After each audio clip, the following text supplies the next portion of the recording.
Welcome to the Exchange Video Library. We are here with Katherine Raskob, the Chief Executive Officer of Fundraising Institute Australia, which is the national peak body for professional fundraising. Welcome, Katherine. Thank you. Katherine, we're jumping in now to the FIA Code. Can you tell us more about the FIA Code and what are the main things that the code covers? The FIA Code is a voluntary self-regulatory code of conduct for fundraising in Australia. It aims to raise standards of conduct across the sector by going beyond the requirements of government regulations. Its content is informed by the International Statement of Ethical Principles in Fundraising, so other peak bodies around the world, including in the US and the UK and the European Union, use the tenets of the International Statement to affect their fundraising codes. Every day, our work as fundraising professionals is shaped by the decisions that we make, and those daily decisions and the way we act or behave in our decision-making and in our conduct is really critical to ensure that we can continue to build the trust and confidence of donors, including here in Australia. So FIA's code provides a framework for the ethical advancement of the profession that we practice and the day-to-day work that we do. The code covers three main areas: conduct towards donors, conduct towards beneficiaries, and conduct in our relationships with our suppliers and other people who help us in our fundraising activity.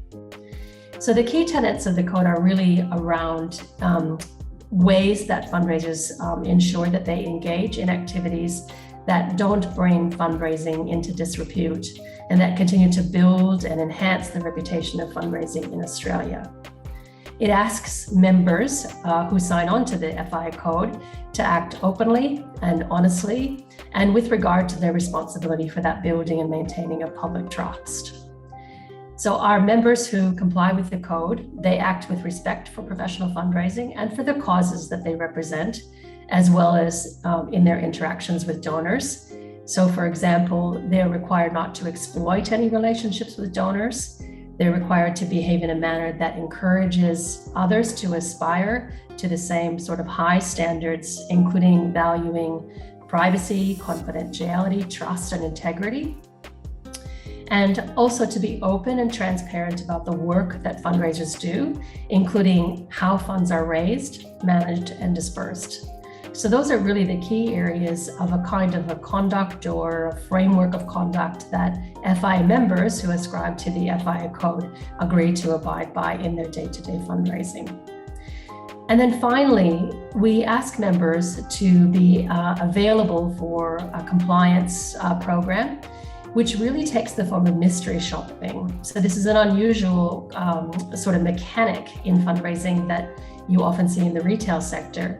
But basically, we have a compliance monitor who mystery shops the activities of fundraising organizations who are FIA members to ensure they're complying to some of the key tenets of the FIA Code.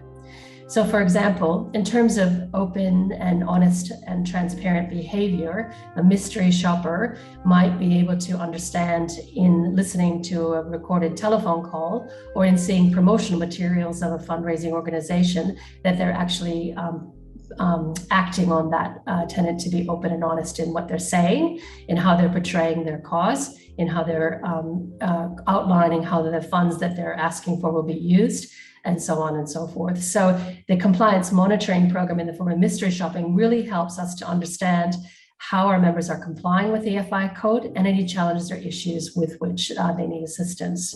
So that's really the framework of the FIA Code and how compliance monitoring works to ensure that FIA members can comply with their responsibilities to the FIA Code. Fantastic. Thanks, Katherine. It's wonderful to hear how the mystery shopping part of that works. I'm sure you hear lots of interesting stories that come back from the mystery shopping component.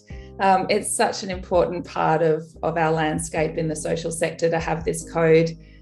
Please jump onto the links below to read more about it. If you don't have yet the FIA Code being practiced in your organisation, it is very simple to address, and all the information is on the FIA website below.